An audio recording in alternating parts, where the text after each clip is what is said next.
Magandang hapon sa inyong lahat. Ngayon po ay mayroon silang i-realign na sidecar kasi masyadong hindi balance yung alignment. So yan si Pidoy, yung master ng siya yung may-ari at master sa pag-align. Siya mismo nag-align. Hindi niya ito binibigay sa mga sa mga tao niya. Pag may alignment, siya mismo ang gumagawa. Yan, pinapasok niya na yung motor sa sidecar. To mga bossing mga realignment to. I-realign siya. Ayan. So, ang singil niya sa realignment dito sa General Santos ay 1,500 pesos. I-realign niya yan. Ayusin niya yan. Ayan. Pinutulungan siya ng may-ari ng tricycle yan yun.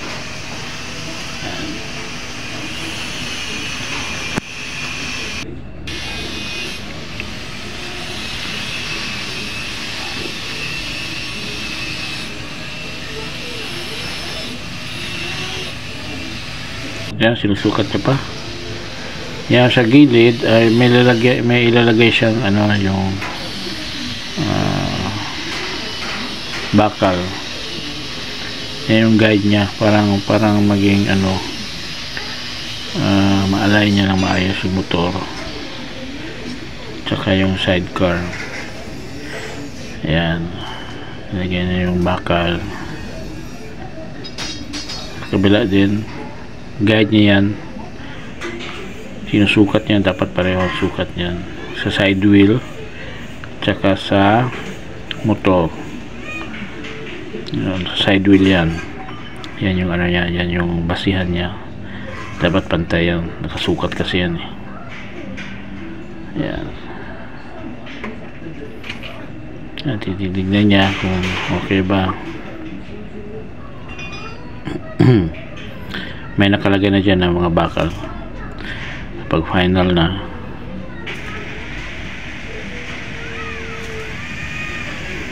check niya ulit.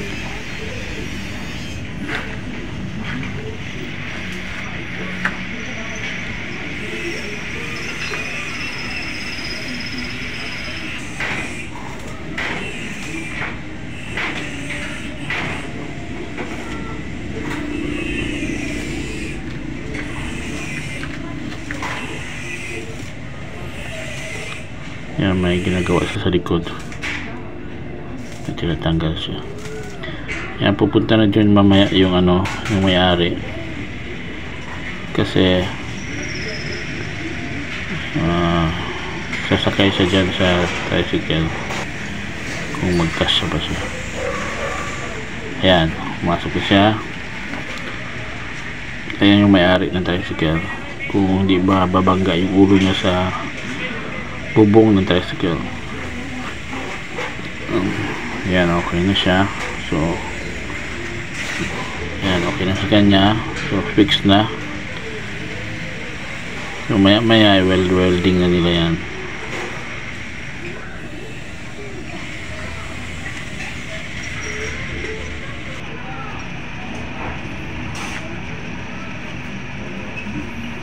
Yan, sinusukat pa nila ulit.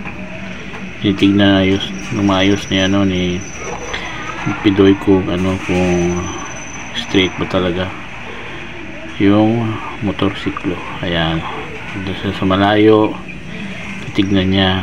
Ayan, ganun siya mag-align. Sinusukat niya, may sukat yan siya.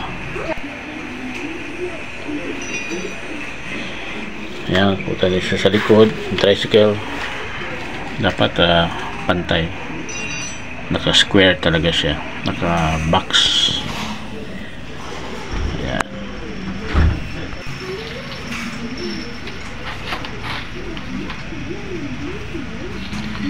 Tingnan sa ilalim kung saan ilalagay yung bakal. Ayan, titignan nila kung pantay ba. So ayan, kinuha nila ulit yung motor kasi parang may diferensya yata yung motor, may kulang na nalagay na bakal. So ganun po ang alignment nila, basic. So, ito po yung frame ng tricycle nila yan. Parang yata gamit nila is 10mm na bakal, 8 to 10mm na bakal. Ayan, naka-frame yan. Ayan yung sa harap, ito yung salamin, ito yung taas, ito yung harap. Ayan, harap yan. Ito yung sa bubong ang tricycle, sidecar. Ayan, ayan, ito yung nalagyan na ng plain sheet. Ayan, welding na yan. Lang yung welding nila, spot job. Ayan, ayan yung harapan doon. Ito yung sa likod.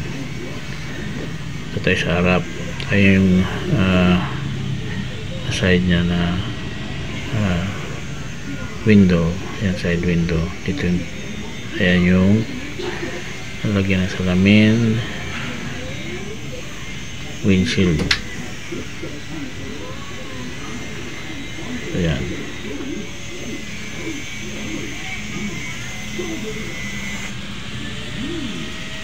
Ayan sa harap.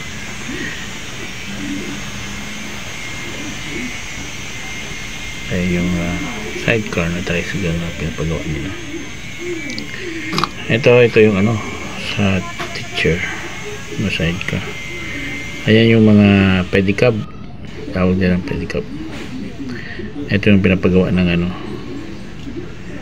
pinapagawa ng teacher ng barangay hall. Parang yata to, gamitin ng mga police, barangay police sidecar.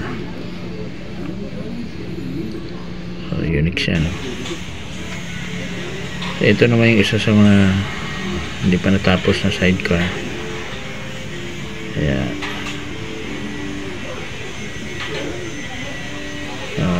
May idea kayo. Ang sukat niyan is 46 by 46 yata daw sabi nila. Hindi ko alam paano sinusukat yung 46 by 46.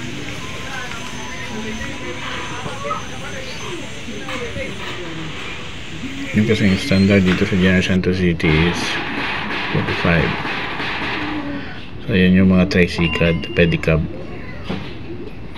or tricycle tawag namin, ginagawa nila dito. So napaka busy na shop to, grabe, sa Pidoy. Ayan, yan yung stainless. Gusto mo ng stainless, half stainless, flooring stainless. Ang stainless nila is 19,000, half stainless. Merong 19,000 na sidecar. Meron na siyang yung palda, tinatawag na palda, flowing. Tsaka yung sa harap, tsaka with tailgate na yun, 19,000 stainless na yun. Ito yung pedicab nila. Yung ordinary lang na tricycle is 10,000. Tapos kung gusto mo stainless, nasa 11 to 12,000, depende kung gusto mo na gano'ng karami yung stainless na palagyan mo. Ayan, kinakat niyo yung stainless. So ito yung yung tricycle or pedicab. Ina-assemble na nila. Bali to, lalagyan na to ng motor. Piniprepare nila yung motor sa gilid. Nandun yung motor sa gilid. Ayun yung side wheel nya, prepare na din nila. Ayan.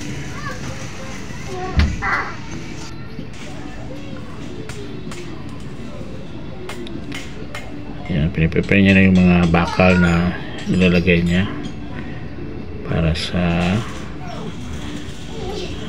ayan, para sa sidecar.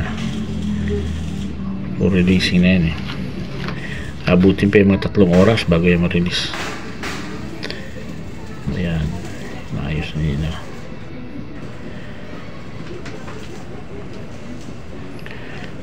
Busy sila ngayon. Dami nilang order.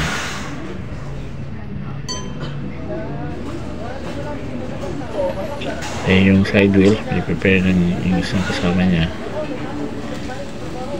Ayan, maayos niya.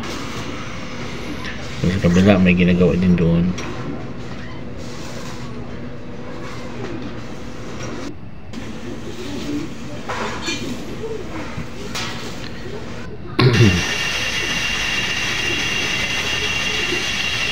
So ayan, i-welding na yung sa side wheel. So ito po yung shop nya, yung pong bahay ni Pidoy, yung Master Pidoy tricycle maker, number 1 tricycle maker sa Jensen, sa Lagao, Jensen. Ayun lang ang pintura.